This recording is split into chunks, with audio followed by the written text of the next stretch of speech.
Welcome to Your Cyber Path, the podcast that helps you get your dream cybersecurity job by sharing the secrets of experienced hiring managers and top cybersecurity professionals with you. Now, on to the show. Hi, welcome. This is Your Cyber Path. We're the podcast that helps you start and accelerate your cybersecurity career. Thanks for being here. Hey, Jason, how's it going? Hey, Kip, great to be here. How are you doing? Doing really well, thanks. So we're recording this at the end of December.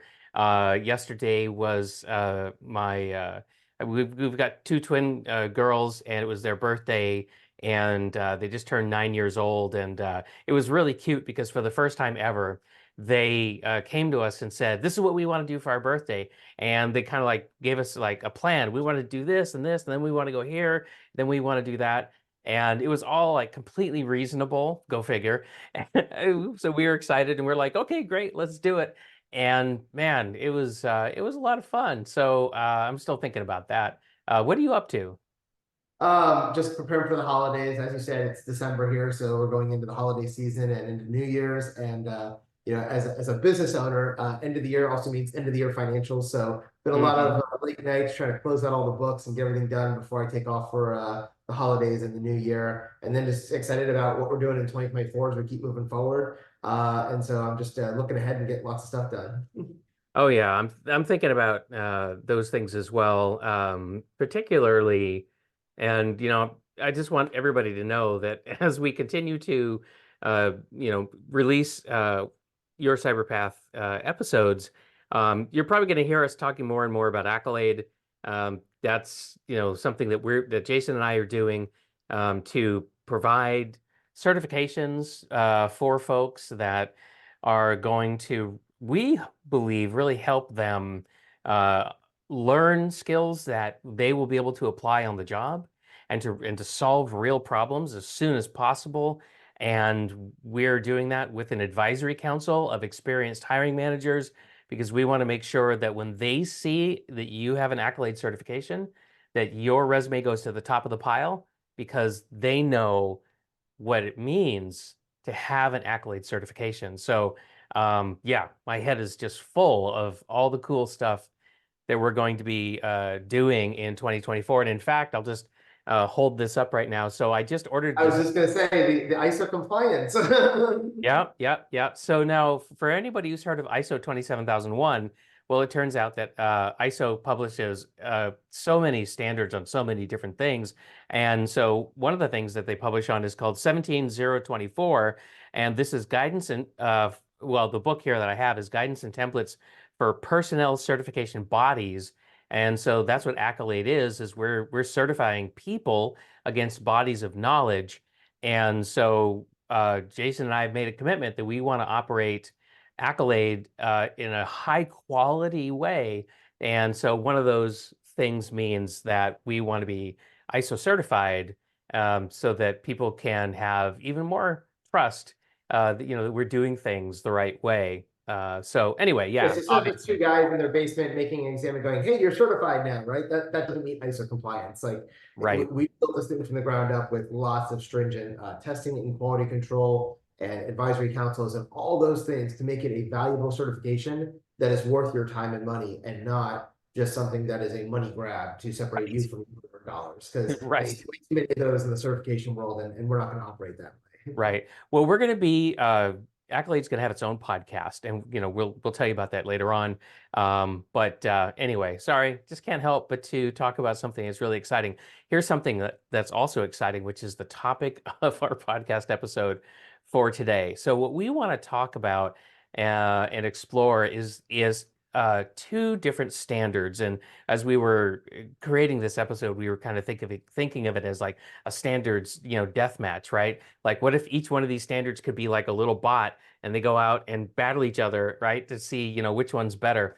And so we in one corner we've got the NIST Cybersecurity Framework, CSF, and in the other corner we've got the Center for Internet Security, Critical Security Controls, and currently that's a top 18 list.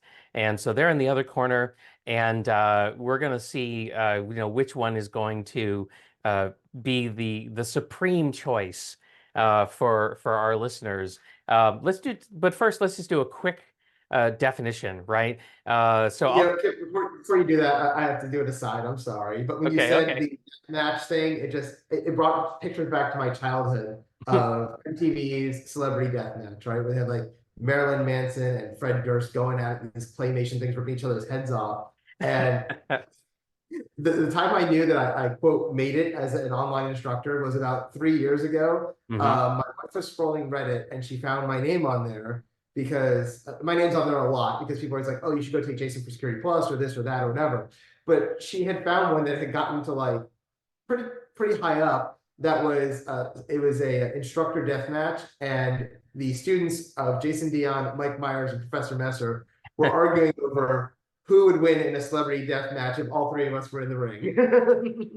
Okay, well, now that you've teased it so well, what was your takeaway from that conversation? Did you stick around to find out? Yeah, I read through all 500 comments because I got invested. But yeah, it was a lot of people going back and forth. I would say I think I got about 40% of the things because people are like, oh, he's former military. He knows how to like, kill a man 7 ways with his hands or whatever, right? And I'm like, yeah, that's not me. I wasn't that kind of military guy. And then people were like, oh, Professor Messer, he's from Tallahassee, Florida area. He's like, oh, those folks down there, man, they know how to hunt and fish and kill and everything else. And Wrestle Mike alligators. Myers is from Texas, with big trucks and big guns and all that kind of good stuff out there. So it was a fun read as people were going back and forth, making up reasons why they thought that their instructor would win. And like literally, it's all about strength and size and cunning is what they're going for, not based on how well of an instructor we are. Okay, well, I would pay to see that, just so you know. For reals, I would. Okay, so Anyway, back to the episode at hand. We were going to talk about the NIST Cybersecurity Framework and the CIS Top 18. That's right. So, as you said, we're going to start out with doing some basic definitions here, and then we're going to work our way through and start talking about what is the NIST CSF, what is the CIS Top 18, and then we'll talk about how are they different, how are they the same, what's the benefits of each one, and can you use them together, or do you have to pick one as the winner of the deathmatch? And as we go through, you're going to hear Kip doing a lot of the talking here because these are both things that he is using a lot in his daily work as a cybersecurity consultant running his cybersecurity consulting firm.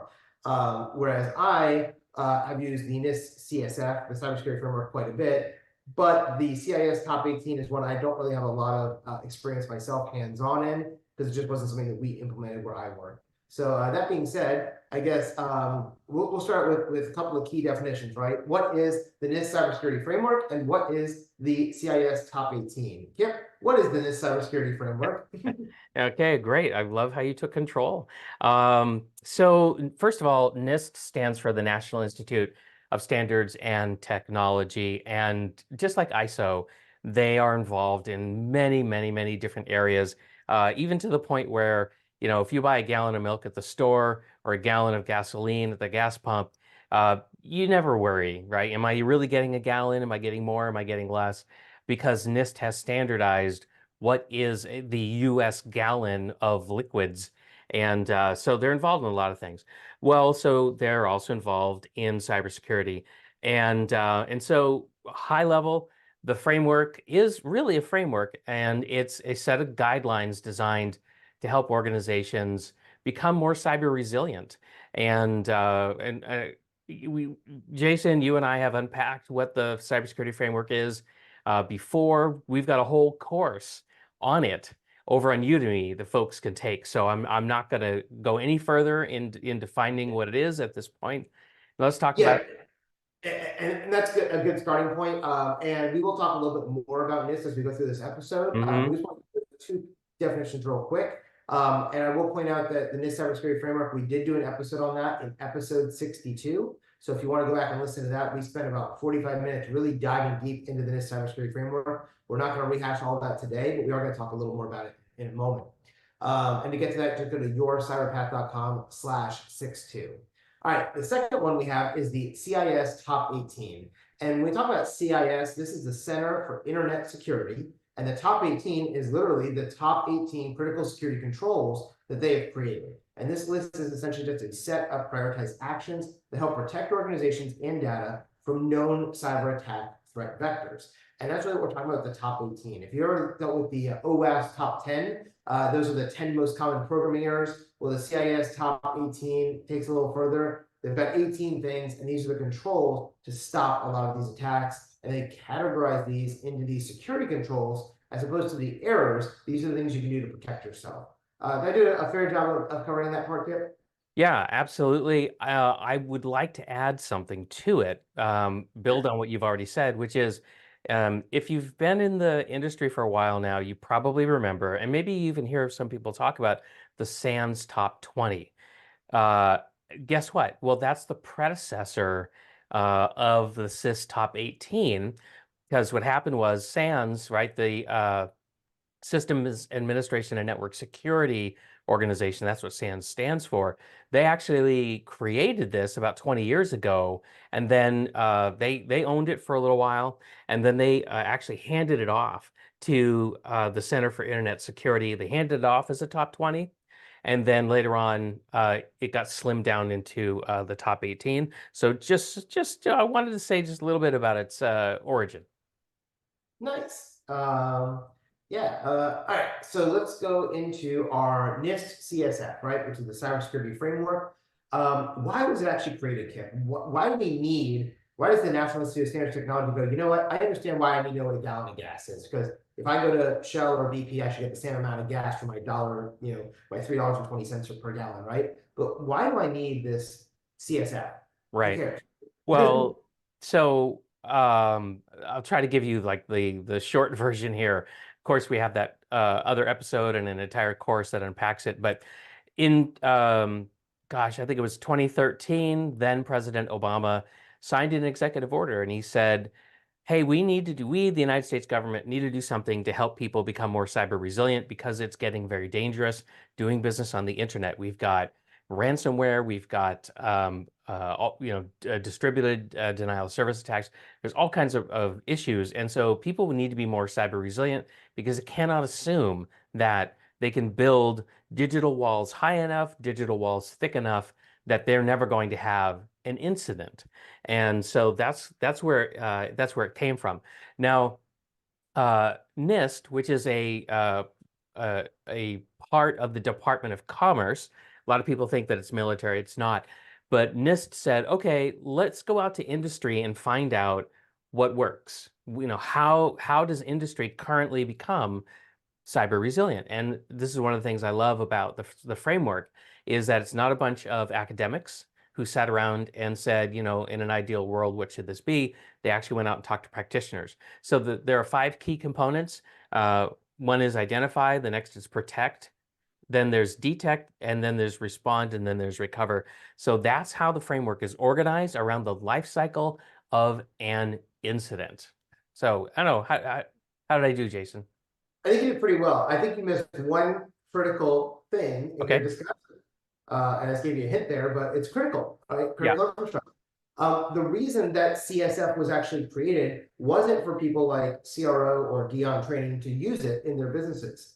NIST created it because there's this thing called critical infrastructure, where there are 16 critical infrastructure areas like healthcare, energy, transportation, etc. And these are things that are not government services, but they're things that we need to function. Otherwise, we as a society break down. Right. For example, if I was able to hack into Bank of America and delete everybody's credit card debt today, that would have a pretty significant effect on the US economy because be they Mr. are Robot. so large and they have so many billions of dollars in assets in consumer debt, right? And so activists can do that, right? And that would be a really bad thing for the government because we then have to deal with the economic fallout of that. And so they created this NIST Cybersecurity Framework because things like power companies are individual companies across multiple states that affect the security of our power grid. And so the NIST Cybersecurity Framework was developed originally to help with that. Now, as they started rolling it out, people go, oh, that's interesting. That's pretty cool. Well, that looks good. And they started using it in business. And by version 1.1, it was now a more generic framework. And version 2.0 is coming out in 2024. And in that case, it's really not focused on critical infrastructure like it used to be. It is more focused as a general purpose framework. That's right. For critical infrastructure and business.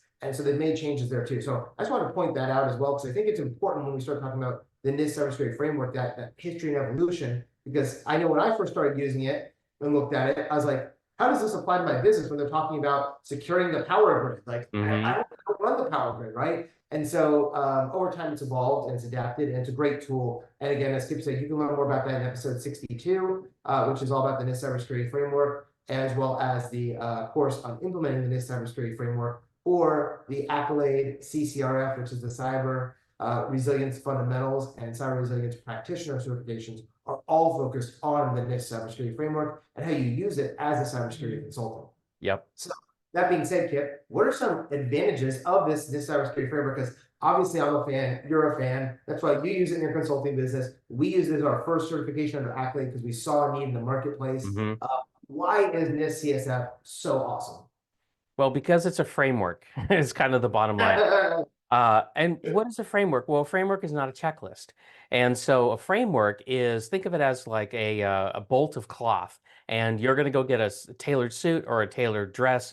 And so, you're going to go to somebody, you're going to say, please make me an outfit that I'm going to, look great in. And they're going to measure you, they're going to make a pattern, then they're going to cut the cloth, and ultimately they're going to fit it to your body. Really, nobody else is going to be able to wear this suit or this dress, and it's going to be made for you. And that's what the opportunity is for the cybersecurity framework, is to adapt it to your organization to meet your specific needs.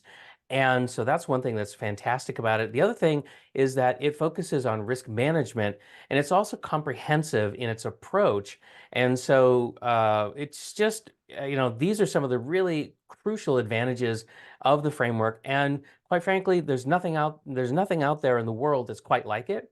And that's why we're seeing it being adopted outside of the United States. Actually, I was a little concerned when I first started working with it back in 2016, 2 years after it came out, because I thought, well, I just wasn't sure if Europe, Asia, other areas, if they would adopt it, because you've got ISO in Europe is really strong, and anyway. But it turns out that it's so practical and so useful that other countries are adopting it. The Japanese, for example, have already translated it into their language, and they're actively using it. So I think that speaks for it. All these advantages of the framework that we just covered. Yeah, totally. And I think the other big thing with the NIST Cybersecurity Framework is that it's free to implement. There's no licensing fee. There's no cost to use it. Now, there's a lot of third-party tools you can buy that will make your life easier in implementing it, and those do cost money. But the framework itself, you can go to NIST.org today, or NIST.gov, excuse me, and you can go and download it and look at the entire framework and start implementing it today if you wanted to. Right. And like you said, very flexible, very adaptable. You can tailor it exactly to your needs. And you can make it as hard or as easy as you want as you go through and do this, because you can select 5 controls or 5,000 controls. And it really is depending on your organization. And it's really that emphasis on risk management that's really what made me fall in love with the NIST Cybersecurity Framework, because I come from a military background. And normally when I get a framework, it comes with guidelines and procedures and a checklist for auditing. And when they say there's 5,000 controls, I literally have to go through and look at every one of those 5,000 controls. With NIST, I can look at that and go, you know what? Controls 1,000 to 2,000 are all about air traffic control systems. That doesn't apply to me. NA, and off it goes. And now I can tailor down my list to the 50 or 100 controls that I actually care about in my business. So I can scale this up for some things that are the government side, or scale it down to something the size of a 4 or 5 person company. And either way, the NIST Cybersecurity Framework works really well in either environment because of that flexibility.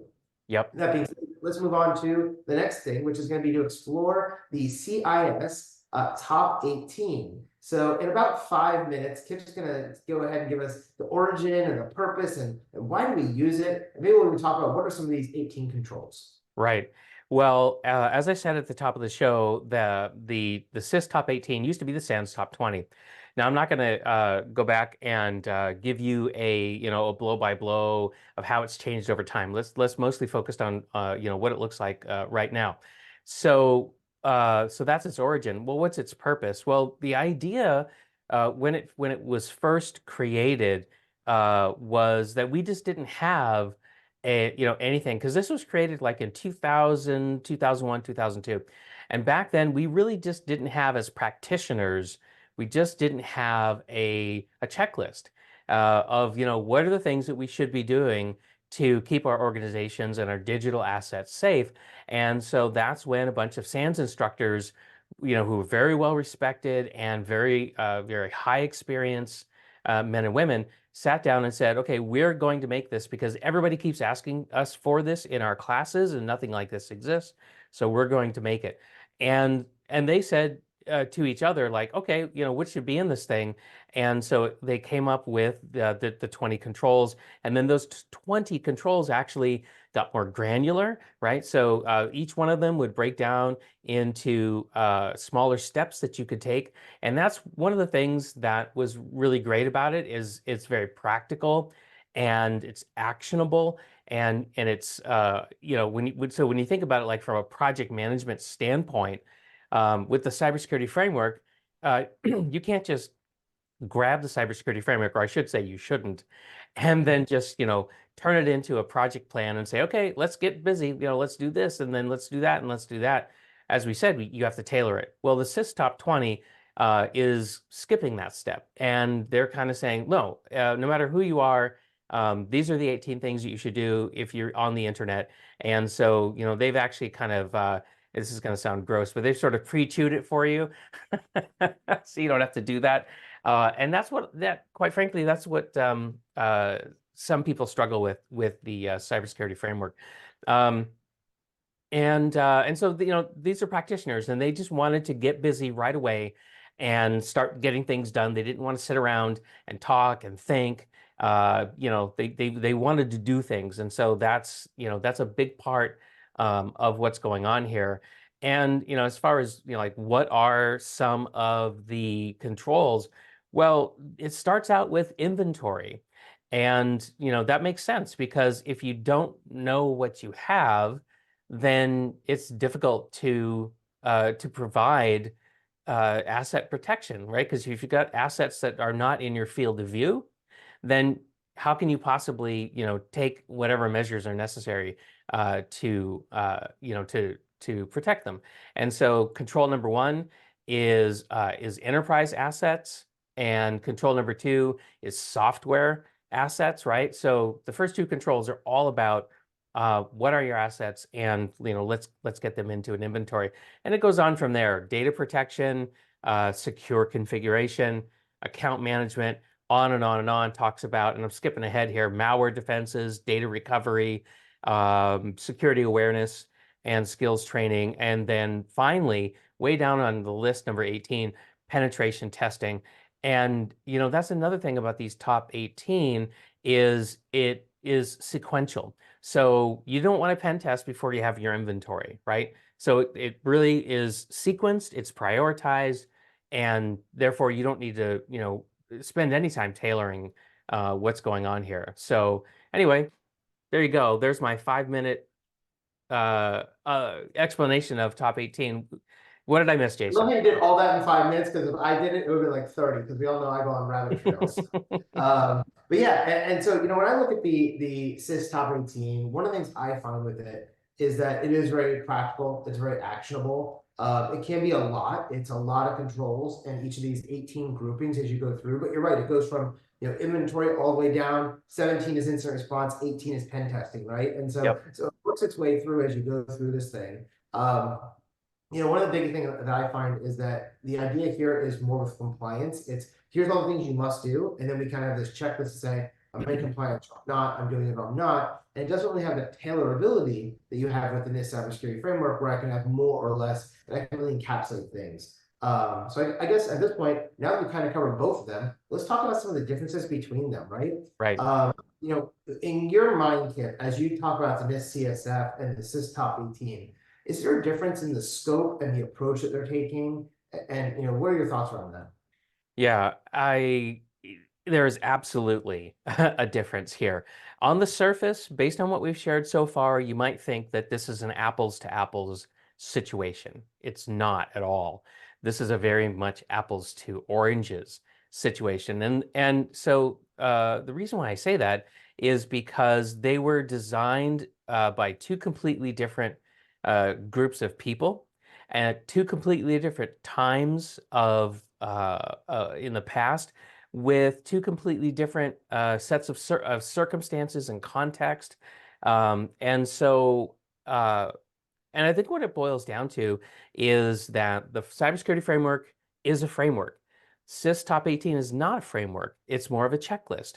And so that's one fundamental difference. Another fundamental difference is that the cybersecurity framework is more of a top-down approach to cyber resilience, whereas the Top 18 is really more of a bottom-up approach. And what I mean by that is if you look at the Top 18, it's getting way down in the weeds right away, right? It's saying, how should you securely configure your technology? How should your audit logs be configured and managed, right? How exactly should your email client and your web browser client be configured, right? So, and that's what I would call by bottom up. Now, the cybersecurity framework is top down. You're not going to find anything in there about how exactly should I configure my email client and my web browser. That's not its purpose. Now, in as much as I'm telling you that how they're different, one thing that I do want to say is that they're complementary. So in the NIST cybersecurity framework, there is a lot of overlap. So the framework would say, yes, you do need to have an inventory of your digital assets. But the framework doesn't tell you how to do that. It just tells you what you need to do. And you could go over to the CIS Top 18 and you could look at their inventory controls and you could say, okay, I want to create the inventory that the framework is encouraging me to create by following the Top 18 method of creating that inventory. Now, it turns out that the framework, you can pair it up with other sources of controls. For example, you could stick with a NIST-only approach, and you could go grab NIST Special Publication 800-53, which is a catalog of controls, and you could select controls out of that catalog in order to implement the framework, and you could completely avoid, if you wanted to, using the Top 18, because if you were going to be framework focused, that would be completely reasonable. So, all right. So I just want to point out there, just like you said, Kip, when it comes to the NIST Cybersecurity Framework, when you go through it, there's a section where it says, okay, you need to do access management, you need to do inventory, you need to do whatever the thing is. And then you go all the way to the right, there's a list that says controls or suggested controls. And it will tell you the suggested control under 800-53, under the CIS Top 18, and under ISO 27001, Right. because all three of those are competing control standards, but the NIST Cybersecurity Framework doesn't care. You can use any control you want, or none of those controls, you can make up your own. That's okay. That's right. Too. That's right. Or you could even actually say, you know what, because I'm not critical infrastructure, every item in the framework that talks about critical infrastructure, I'm just going to strike it right out. I'm not even going to do it. And so, you can skip entire outcomes, which is the third level of detail in the framework, or you could even go to the second or the first level of detail, and you could say, you know what, I'm not even going to focus on the recovery function right now. So just strike all that out of there. This go around, I just want to focus on the other four. And so that's the big difference, right? And that last column that you mentioned in the framework core, that column, if you go to it, it's actually called informative references. And that's where you're going to find the suggestions for where you can go to get controls that will help you implement whatever the outcome is that you're reading about in the framework. And in version 2 of the framework, which, as you said, Jason, is going to come out in 2024, they actually kind of take that static listing of informative references out of the document, and they're going to have an online database of those references.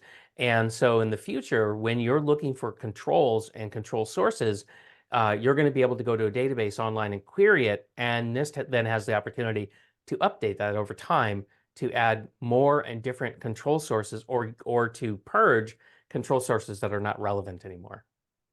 I love that they're doing that. The one thing that worries me a little bit with that is if you're like most organizations, you may take those things and create your own internal checklist in a Excel spreadsheet or something like that, because I see this all the time. Yeah. And then they update control in the database and you don't realize it. and now all your documents are now out of sync, right? Whereas in the old days, version 1 and version 1.1, it was literally a PDF, right? And it came out in 2015. It came out again in 2018, 2019. Mm-hmm. That was version 1.1 that we're using today. And this is something I think about because I've dealt with this with other things in my life, in my career, where the source reference gets changed and everybody's like, oh, but we're running off this document. Like, yeah, that one's been replaced for 3 years. You never saw the update. Here's the update, right? And that throws everybody into a tizzy. So just keep that in mind if you're working out there. Once things go dynamic, they can change on a whenever basis they want, and there has to be some kind of notification system so you understand that. So yeah, so I think we've done a good job so far covering the NIST CSF and the CIS top 18, and talking about why you might use them, what the advantages are of them, and how they link together. Is there any downsides to using one, the other, or both? For instance, I know NIST there's no cost with. For the CIS top 18, you have to pay for that, don't you, to get the controls? Well, you can actually download the controls and look at them, but you're actually not allowed to use them without a license from the Center for Internet Security. That is a major funding source for them, is my understanding. And so, yeah, you do have to become a member, and you do have to pay them in order to be able to use it. Now, could you download it and use it and not pay? Sure. I don't think they have any way to really know. But one of the things, if you're going to be in the cybersecurity field, and particularly if you're a CISSP or if you're going to become one, is you have to agree to support the code of ethics. And the code of ethics says, like, Don't lie, cheat, and steal. yeah, you're not going to steal stuff, right? So bear that in mind. Same thing, by the way, for ISO. If you're going to go for 27001, 27002, there is a fee that you have to pay in order to gain access to the standard. It's just like if you were to buy a book or a course online, you do have to pay a fee, and that covers the costs of producing the standards and maintaining them. And so bear that in mind. Now, the U.S. government has said, no, we're not going to charge anybody for this NIST CSF. And also, they publish a tremendous amount of supporting information, including profiles. So if you're in the manufacturing industry and you want to implement NIST CSF, there's a ton of supporting data up there where they've actually profiled the CSF for you. And they've said, oh, you're in manufacturing? Great. We're going to go ahead and cut up the CSF so that you can get something off the rack instead of, I think about it again as a suit or a dress. Like, you don't have to do it from whole cloth. We've kind of already done that for you. You just need to sort of alter the length of the sleeves and the length of the pants, and maybe take in or let out the waist a little bit, and you'll be able to go faster. So yeah. So as we talked about those three standards, right? We talked about ISO 27001. We talked about CIS top 18. And we talked about the 800-53 from NIST. Only one of those is free, and that's the 800-53 from NIST, because NIST gives everything away for free, right. In a non-confidential, non-proprietary format that can be reused, resold, modified, whatever you want to do with it. They have that in licensing terms, and there's no cost for you to do it. Right. So I'm going to ask a practical question, Kip. You do this on a daily basis with hundreds of different companies when you're doing this cybersecurity framework stuff. Mm-hmm. Are you guys using 800-53 or the top 18 or the ISO 27001, and or do you use all of them depending on the client? Yeah, thank you for asking that, because what we end up doing, I think, could help people. So first of all, Cyber Risk Opportunities mostly serves high-end mid-market companies, which would be companies, say, from $50 million of annual revenue up to about $1 billion. And so what we have found is that what's best for them is a little different than what's best for giant enterprises, which is a little different than what's best for smaller companies like, startups or just companies under $50 million of annual revenue. What we find is that NIST CSF plus what we have as a deployment kit, we've actually created controls that are appropriate for that size of the market. And we've been inspired by 800-53. We've been inspired by all three of them, but we kind of pick and choose because we're trying to help these organizations have minimum viable controls.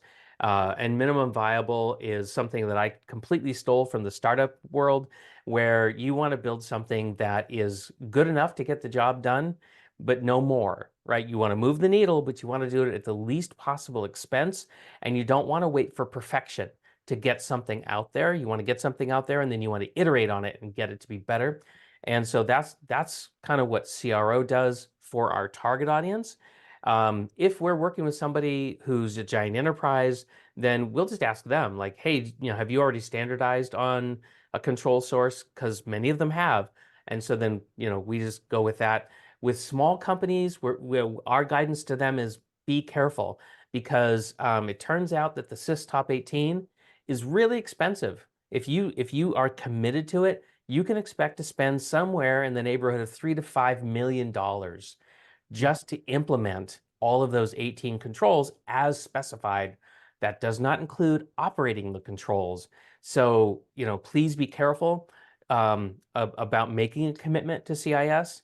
And by the way, that number that I just gave you came from a white paper that was published by SANS in their reading room, because I had a customer ask me one time, hey, we like the top 18, but how much should we budget for that? And I said, that's a great question. Let me go do some research. And I found this paper and I brought it back to them, and they said, holy moly, we had no idea how expensive this was going to be. We're not doing that. Kip, help us figure out something more cost effective. And so that really has informed, what I already explained to you. Another thing that I think is important for people to realize is that the Center for Internet Security Top 18 is old. It was really created at a time when the threats and the state of the art for cybersecurity was very different.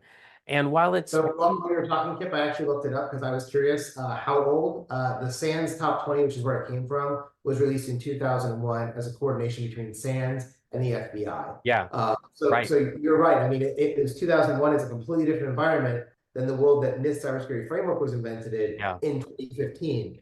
2001, we didn't talk about cloud at all. 2015, cloud was everywhere, right? That's right. Yeah. So just that is and ransomware and business email compromise and just cybercrime in general. These smartphones we all carry with us everywhere, right? Yep. Advanced persistent threats, right? I mean, this is a completely different world. And so I'm cautious about recommending the CIS Top 18 because of that. But some people say to me, 800-53, that's a catalog. It's not a checklist. I really need a checklist. And I don't want to make my own checklist because whatever, fill in the blank reason why they don't want to make their own checklist. They just want to get a checklist. And I'm like, I'm totally sympathetic to that. So what I recommend is go and get the Australian Signals Directorate's Essential 8, because that was created very recently, and it was created in direct response to the kinds of attacks that we are seeing right now in the last 3 or 4 years. And that does include ransomware, business email compromise, and advanced persistent threats, right? So if you need a checklist and you want some controls that'll let you get down in the weeds, that's the one that I really recommend that you look at first. It's doing what the top 18 is trying to do, I think, which is make something practical and actionable, but it's more relevant, and it's not going to cost as much, and it's more suitable for smaller organizations as well. Yeah, so as we wrap up the episode, there's 2 things I want to point out on what Kip was just talking about, right? One is he mentioned the Australian Signals Directorate, and if you're not familiar with that term, the ASD is basically the Australian version of the NSA, or the National Security Agency.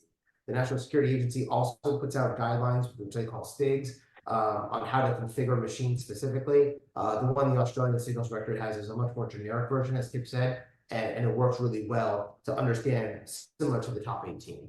The second thing I want to bring out is Kip said this and just drove right by it, but I thought it was a really critical point that we probably need to talk about just for a minute or two. And it's one of the big things about the NIST Cybersecurity Framework that we point out in our textbook called Mastering Cyber Resilience. It's another big point that we talk about in the NIST Cybersecurity Framework course. And that is the idea of a minimum viable control or a minimum viable posture set. Now, when Kip said minimum viable, if you're a security person, the hair on the back of your neck's probably like, oh my God, what do you mean minimum? No, I want the maximum. I want the best security, right?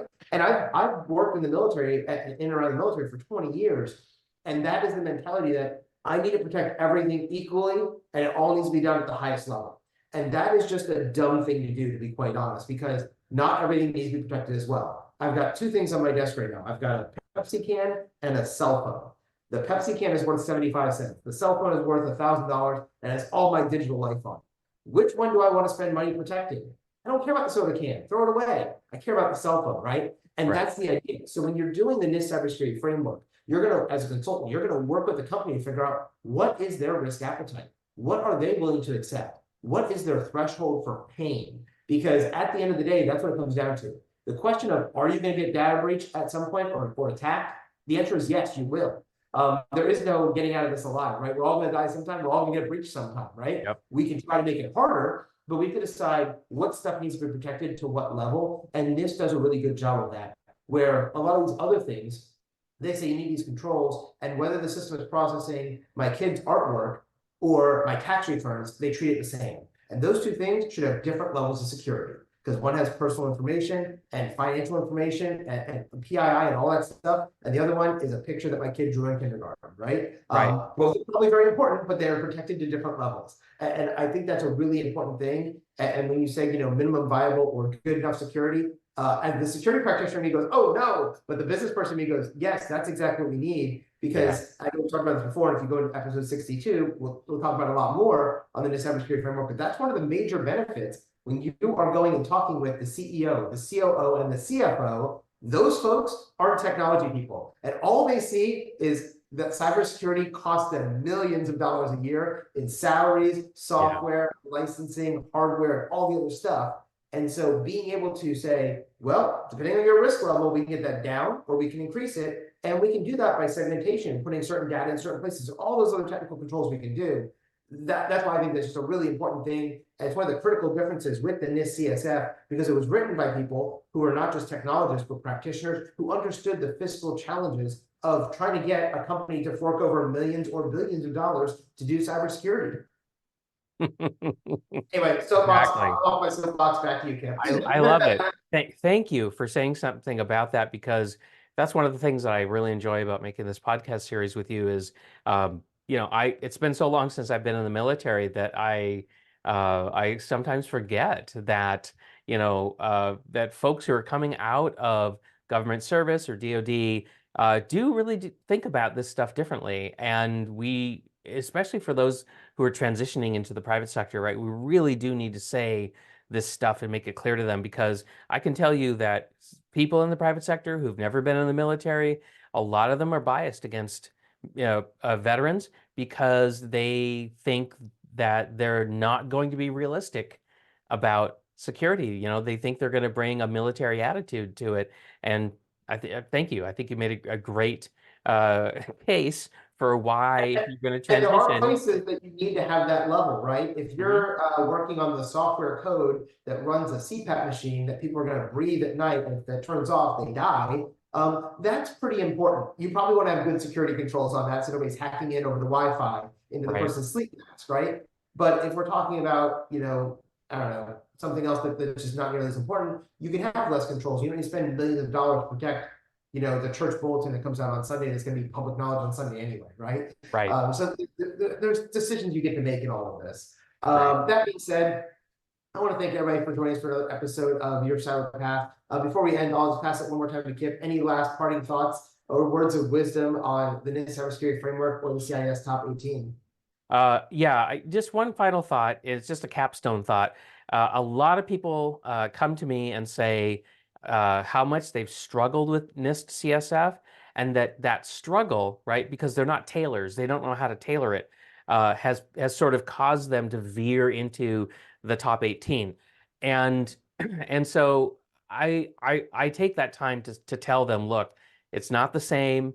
The choice that you just made, let me help you understand why you were frustrated with CSF, but let me also explain to you why I don't think you should just rush right into the arms of top 18 without understanding what you just experienced. And so people find that to be very helpful is the reaction that I get. And so if that's an experience that you've had, I would encourage you to take a step back and rethink that decision that you made, And especially if you're trying to get buy-in at the higher levels of your organization, CSF is the way to go because you can talk to them in ordinary business language. You can talk to them about the business value of cyber resilience because there's a lot of it. And they may not understand top 18. They may not understand secure configuration, log management. Doesn't mean anything to them, right? So, so I also want you to consider that as you go forward. Yeah, and my last final thought is one thing we didn't cover in the episode that I'm going to get a chance real quick to talk about is that implementation guide. So he talked earlier in the NIST Cybersecurity Framework how his company CRO has taken this 800-53 as well as other control standards they've looked at and distilled it down and already done a lot of this tailoring to make this almost like a template or a worksheet that they use with these different companies that they work with. So I know some people in the audience here are people who work at companies that may need that kind of service. And if you're just trying to get your NIST program off the ground and like, I don't know where to start, sometimes it's helpful to bring in a consultant like CRO, Cyber Risk Opportunities, who can come in and help with that. And they can, I know you guys do both guidance as well as hands-on, like walking them through the whole process. Oh, yeah. Consulting engagements, short-term, but all that goes back to your CRMAP process.